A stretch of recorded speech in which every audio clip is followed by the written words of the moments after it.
Welcome to our second hour of City News on what has turned into an extraordinary night in Ontario politics.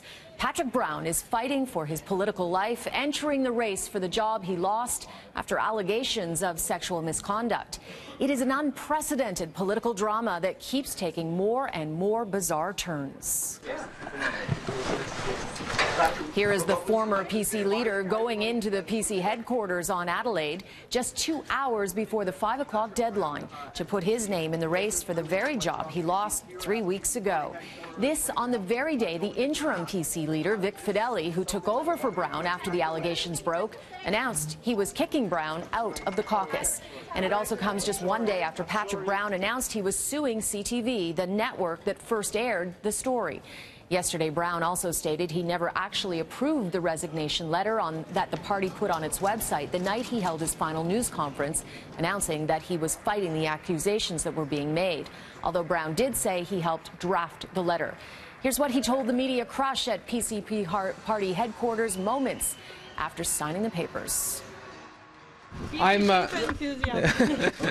proud to be joined with my sister, Stephanie and Fiona, Toby Barrett, who was the caucus chair when I was the leader of the PC party, and Babu Nagalingam, my good friend, and Sri from the party executive. Certainly I've been touched by the amount of support around the province, candidates, caucus members, party volunteers saying what happened to you wasn't right. If it happens to you, it can happen to anyone. We can't lose the project we've been working on. It's far too important. The People's Guarantee was that important, about getting Ontario back on track. This isn't about me. This isn't about the PC party. This is about making sure that on June 7th, the Progressive Conservative Party is successful. Because we're not going to settle for an Ontario that's a have-not province. We're not going to settle for an Ontario that's not doing everything it can. And let me say, what I've gone through in the last 3 weeks, I wouldn't wish on my worst enemy. It has been absolutely horrific. It's like getting hit by a truck and then getting hit by a truck all over again. But what I can tell you is in that period, I found strength. I found strength by the support of my family and friends, from the party faithful around the province who reached out to me and saying, we know what you're about. And I talked about that story in the National Post. You know, when this all happened, I didn't know who was behind it. I just knew the stories were fictitious. And I went to my local hospital for a pre-planned surgery. And everyone in the waiting room shook my hand and said, we believe in you. And I realized that the people back home wanted me to fight for myself and fight for what I'd been working on my entire life, which was public service to make our province and our community and our country stronger. And you know, back home they gave me the strength to carry on in this project, and that's what I've started today. I filed my papers to be a candidate in our leadership. I'm going to make sure that with the support of our party faithful, that we're going to get back on track to this important project of defeating Kathleen Wynne on June 7th, and I'll have more comments tomorrow. Thank you so much.